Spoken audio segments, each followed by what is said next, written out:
السلام علیکم. د منطقې په سیاست کې او په حالاتو کې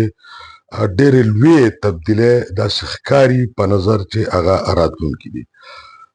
د پاکستان دولت په 25 او 26 اگست باندې په پاکستان کې دننه د افغان عبوري حکومت کم د طالبانو عبوري حکومت چې دی نو د هغې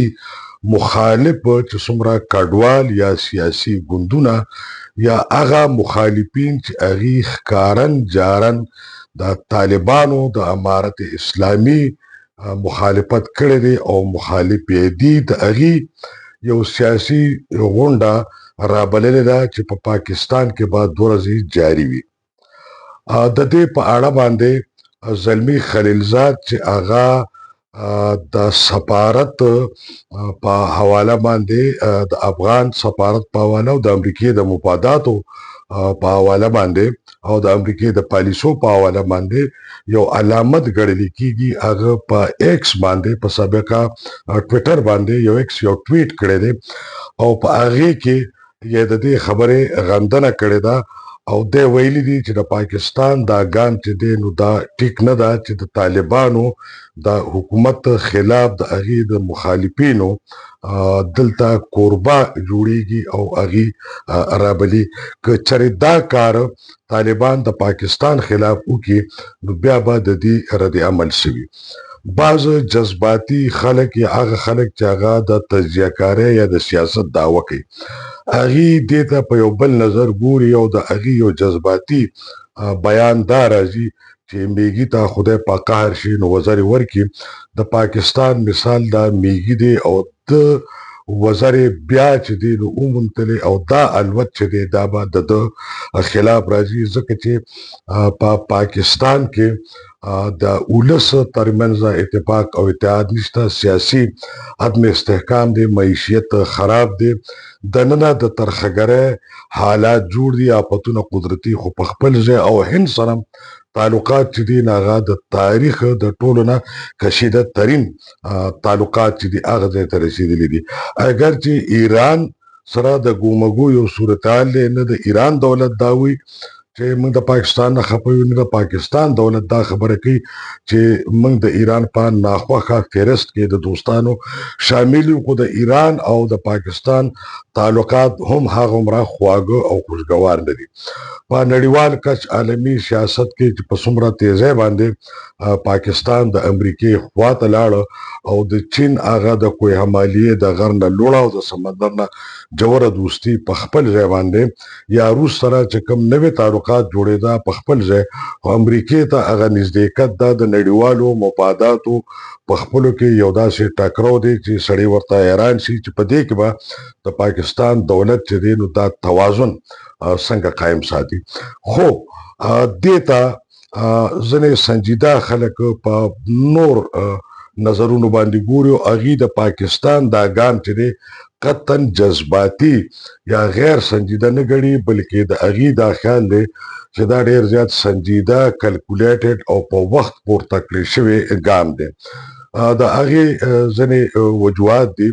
که هغه امریکا ده او که هغه اروپا ده نو په جنوبي ایشیا او په وسطي ایشیا کې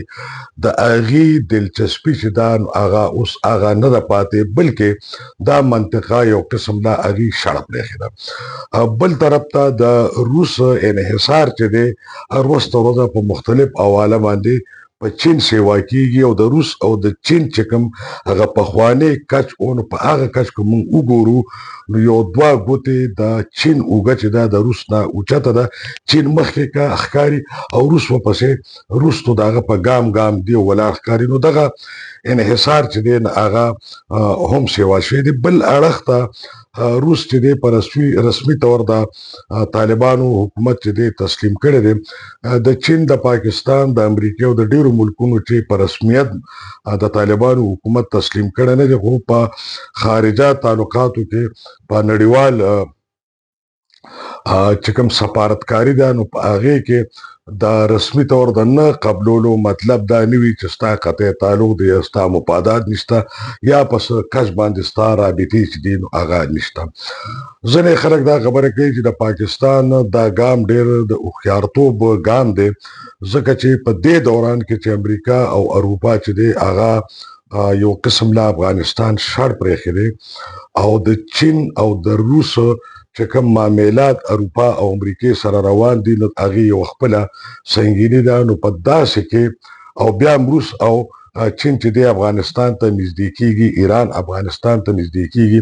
په داسې وخت کې د یو دریم قوت شکل پاکستان واخیسته او هغه د خپل کارت چې دي هغه ډیر اوپن پرې خو د هغه چا سره نه درېده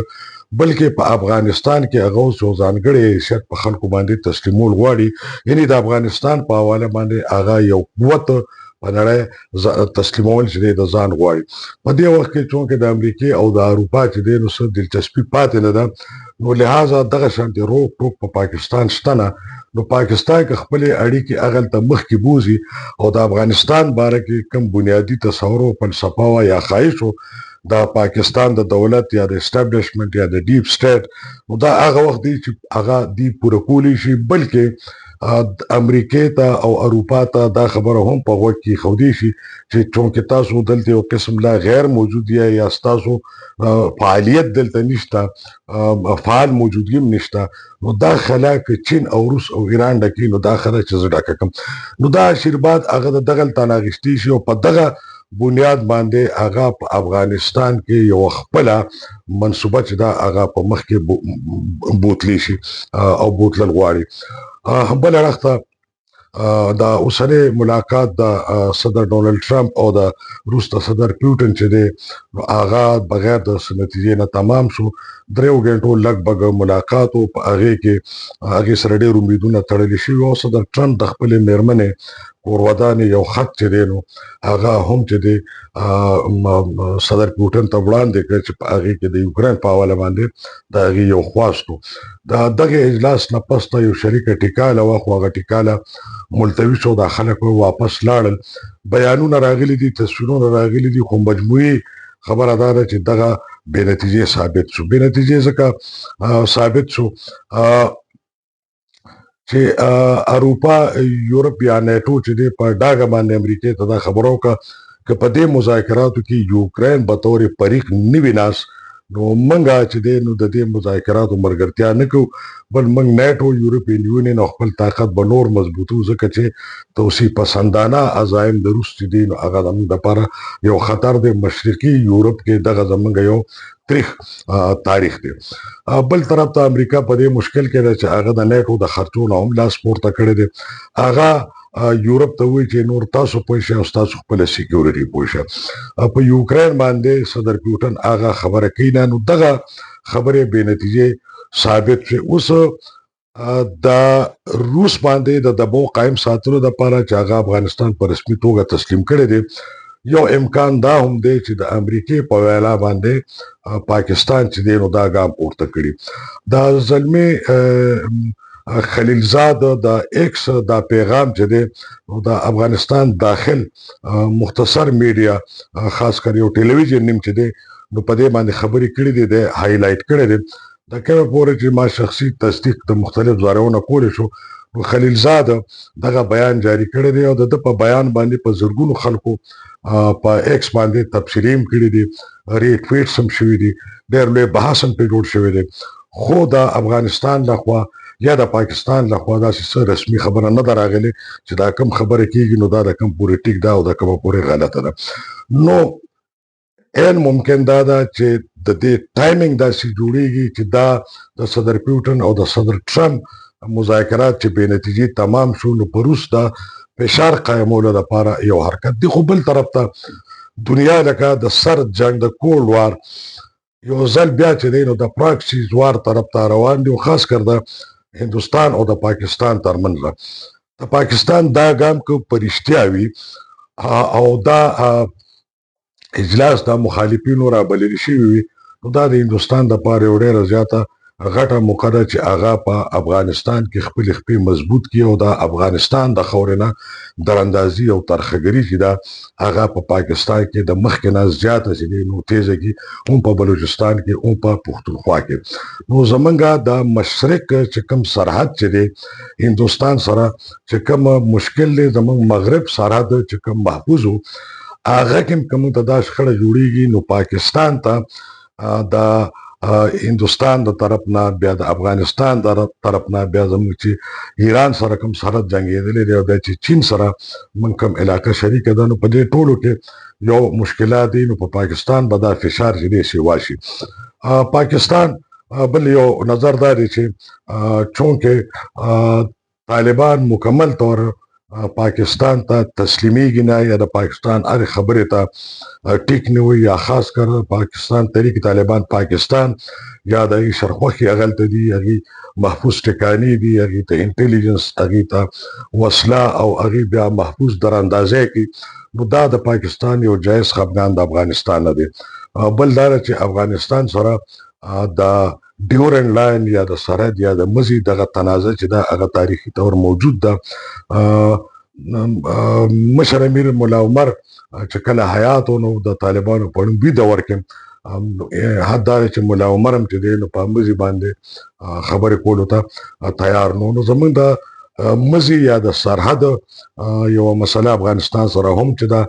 هغه شته، دراندازي هم شته. بیا د افغانستان او د پاکستان هغومره خوږ تعلق یا د افغانستان هغومره تابعداري نشته. یو عین ممکنه ده چې د دې په وجه د افغان عبوري حکومت د طالبانو په هغې یو دباو د پاکستان حکومت قایموي چې هغې سر کرښې ته راوړي. خو کومې پورې چې د پښتنو ذهنیت دی او کومې پورې چې د طالبانو د ژوند او د هغې فلسفه او د هغې سوچ دی، نو دا طالب یا دغه افغان چې دی نو دنه سر چاته ښکته کړی دی او نه سر ښکته کړي، نو که چېرې دغې طالب سره د پاکستان دولت لاندې وته، ځکه چې اصولي طور اخلاقي طور دا خبره مناسب نه ښکاري، ځکه که بیانیه هم دغه کار چې دی افغانستان وکړي او د پاکستان د مخالفو خلکو یو اجلاس چې دی نو راوبلي او د هغې کوربه جوړ شي، نو د پاکستان رد عمل بسي. نو سفارتي طور اخلاقي طور د ګاونډګیرۍ په حواله په مختلفو حوالو باندې دا خبره که رښتیا وي نو دا ټیک نه ده. نو د افغان طالبانو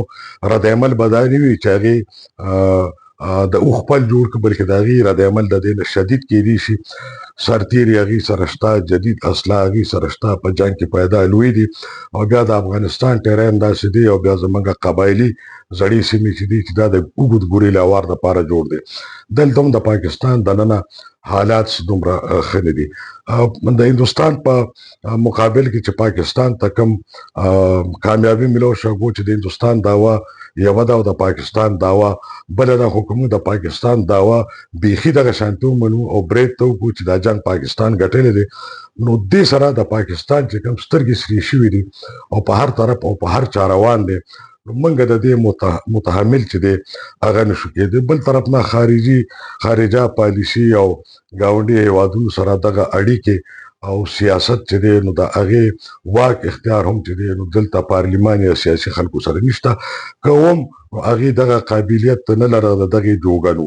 افغانستان سره د ښه ورورولۍ، د ښه ګاونډګیرۍ، د تجارت او د ښه اړیکو په ځای باندې چې موږ کم طرف ته روان یو، نو زما دا خیال دی چې دا د افغانستان سره د یو نوي جنګ آغاز دی، په افغانستان کې د یو نوي جنګ آغاز دی، او دغه جنګ چې په د دې ځای نه ورته تیلې ورته کېږي او په افغانستان کې به غرغنډه کېږي، خو دغه غرغنډه به پاکستان ته ضرور راځي او د دې دا تب چې دی نو دا به د روس د دور د جهاد نه او بیا د امریکې او نیټو چې افغانستان ته راغلی وه او کم جهاد و، نو دا اور به د هغې نه زیات وي. د افغانستان که څه کېږي او که نه کېږي، خو کم سے کم د پښتنو دا وطن او پاکستان د پښتنو وطن کولم او پاکستان به ساعته پورې ضرور په دې اور باندې اوسېدلی شي. باید چې اوس د پښتنو سرونه په دې خبره خلاص شي چې دا جنګ نه 40-50 کاله مخکې د اسلام او د کفرو او دا نن دی 40-50 کاله مخکې دا د استعماري مفاداتو او د معیشت او د سیاست جنګ او دا نن هم دی. پښتنو له پکار ده چې کوشش وکړي چې د جنګ نه ډډه وکړي او کوشش ده وکړي چې د خپل وطن د امنیت سره په ګاونډي هیواد افغانستان کې هم د امن غوښتنو کې اجازه غواړم. د الله په امان.